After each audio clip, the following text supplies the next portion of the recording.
Hi hello నమస్తే welcome to mega 9 TV. నేను మీ జనని. అదేంటో కానీ కాంగ్రెస్లో ఎప్పుడు ఏదో ఒక పెంట మంట రేగుతూనే ఉంటుంది. ఆ పార్టీ అధికారంలో ఉన్న ప్రతిపక్షంలో ఇది మాత్రం కామన్. అందాకే హస్తం పార్టీలోని అంతర్గత విభేదాలు, కుమ్ములాటలు పాలిటిక్స్ ను నిత్యం వేడెక్కిస్తుంటాయి. ప్రస్తుతం కాంగ్రెస్ లో చోటు చేసుకుంటున్న పరిస్థితులు చూస్తుంటే సామాన్యులు సైతం ఇదేం రచరా నాయనా అంటూ నోరెళ్లబెడుతున్నారు. అటు అగ్రనేతలు ఇదేం కర్మరా అంటూ నెత్తి బాదుకుంటున్నారు. మొత్తానికి తాజా పరిస్థితులతో గండం నుంచి గట్టెక్కే దారే కానరాక హస్తం పార్టీ హస్తవ్యస్తమవుతోంది. మరి ఈ సిచ్యువేషన్స్ నుంచి కాంగ్రెస్ బయటపడేనా? ఆఫ్ ద రికార్డ్ లో చూద్దాం.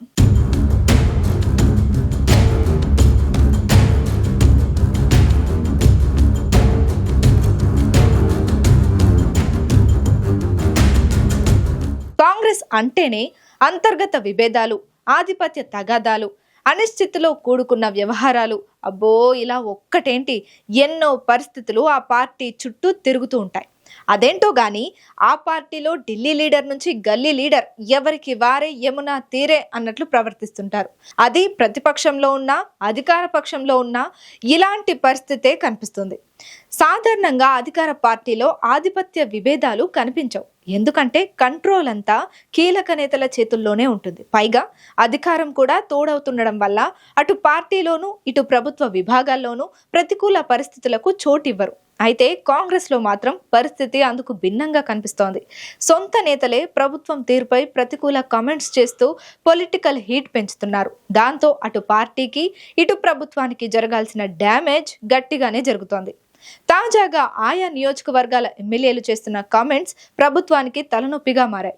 సీఎం ఒకటి చెబితే తాము మరొకటి చెబుతూ పొలిటికల్ హీట్ పెంచుతున్నారు కాంగ్రెస్ ఎమ్మెల్యేలు. తాజాగా గడ్డం వివేక్, కోమటిరెడ్డి రాజగోపాల్ రెడ్డి, రాజేష్ రెడ్డి వంటి వారు చేసిన కామెంట్సే అందుకు కారణం. సుప్రీంకోర్టు ఆదేశాలకు అనుగుణంగా తాము ఎస్సీ వర్గీకరణ చేస్తామని సీఎం రేవంత్ చెబుతుంటే తాము ఎస్సీ వర్గీకరణకు వ్యతిరేకమని గడ్డం వివేక్ అంటున్నారు. ఇక తమది ప్రజా పాలన సీఎం రేవంత్ ఓ రేంజ్ లో హైపిస్తుంటే గత కేసీఆర్ పాలనే బాగుండేదని కోమటిరెడ్డి రాజగోపాల్ రెడ్డి వాదిస్తున్నారు. పథకాలను పారదర్శకంగా అమలు చేస్తున్నామని ప్రభుత్వ పెద్దలు చెబుతుంటే తాము సూచించిన వారికే పథకాలు అని నాగర్ కర్నూల్ ఎమ్మెల్యే రాజేష్ రెడ్డి అంటున్నారు. ఇలా నేతలు, ఎమ్మెల్యేలు ప్రభుత్వ తీరుకు పూర్తి భిన్నంగా వ్యవహరిస్తున్నారు.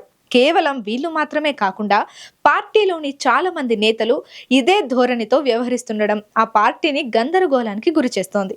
అయితే నేతలు ఎందుకు ఇలా ప్రభుత్వానికి ప్రతికూలంగా మారుతున్నారనేది అగ్రనేతలకు కూడా అంతు చిక్కడం లేదు. అసలే అంతర్గత వివాదాలకు కేరాఫ్ గా ఉండే కాంగ్రెస్ లో ఆల్రెడీ అధికారంలో ఉన్న చోట ఇలా నేతలు ప్రతికూలంగా మాట్లాడుతుండడం నిజంగా ఆశ్చర్యం కలిగించే విషయమే. ఈ పరిణామాలతో హస్తం పార్టీకి గట్టిగానే డ్యామేజ్ జరుగుతోంది. ఇవి మాత్రమే కాకుండా నియోజకవర్గాల్లోని కీలక నేతలు ఎవరికి వారే ఆధిపత్యం ప్రదర్శిస్తున్నారనే విమర్శలు కూడా అడపాదడపా వినిపిస్తున్నాయి. పార్టీ పరంగా ఇలా ఉంటే ప్రభుత్వ బాధ్యతలు నిర్వర్తిస్తున్న కొంతమంది మంత్రుల వ్యవహారం కూడా కాంగ్రెస్ పార్టీకి తలనొప్పిగా మారింది. ఓ మంత్రి నియంతలా ప్రవర్తిస్తున్నారని కొంతమంది ఎమ్మెల్యేలు టీపీసీసీ చీఫ్ మహేష్ గౌడ్ వద్ద గోడు వినిపించుకుంటున్నారట. ఇలా పార్టీలో కీలక నేతల వ్యవహారాలు హస్తం పార్టీని కుదేలు చేస్తున్నాయి. ప్రభుత్వ పరంగా తీసుకుంటున్న కొన్ని నిర్ణయాలు కూడా ప్రజల్లో కాంగ్రెస్ పై అభిమానాన్ని సన్నగిలేలా చేస్తున్నాయి. ఇచ్చిన హామీలను అమలు చేయడంపై లేని దృష్టి, ప్రతిపక్ష నేతలను విమర్శించడంపై సీఎం రేవంత్ ఉంచారనే కామెంట్స్ ఇటీవల ఎక్కువగా వినిపిస్తున్నాయి. 6 గ్యారెంటీలు అమలు చేశామని, ఇచ్చిన పథకాల్లో ఏ ఒక్కటి పక్కన పెట్టలేదని గొప్పలు చెప్పుకుంటున్న కాంగ్రెస్ ఆ మేరకు చేసుకుంటున్న పబ్లిసిటీ కూడా బూమరాంగ్ అవుతోంది.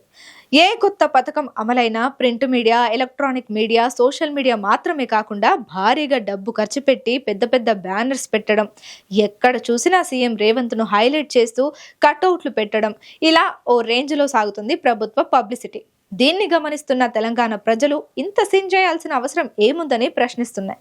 సీఎం రేవంత్ ఇటీవల దావోస్ వెళ్ళొచ్చిన తరువాత 1,00,000 కోట్ల పెట్టుబడులు తెచ్చారని, అది చూసి ప్రతిపక్ష నేతలు ఓర్వలేకపోతున్నారని ఈనో ప్యాకెట్ ను హైలైట్ చేస్తూ పెద్ద పెద్ద బ్యానర్లు వేశారు కాంగ్రెస్ నేతలు.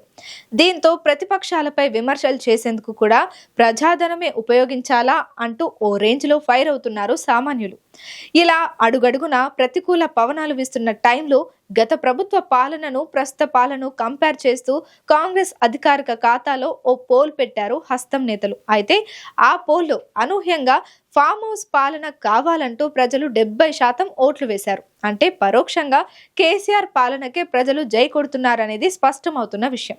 దీంతో పోల్ పెట్టి మరీ పరువు తీసుకున్నంత పనైంది హస్తం పార్టీకి.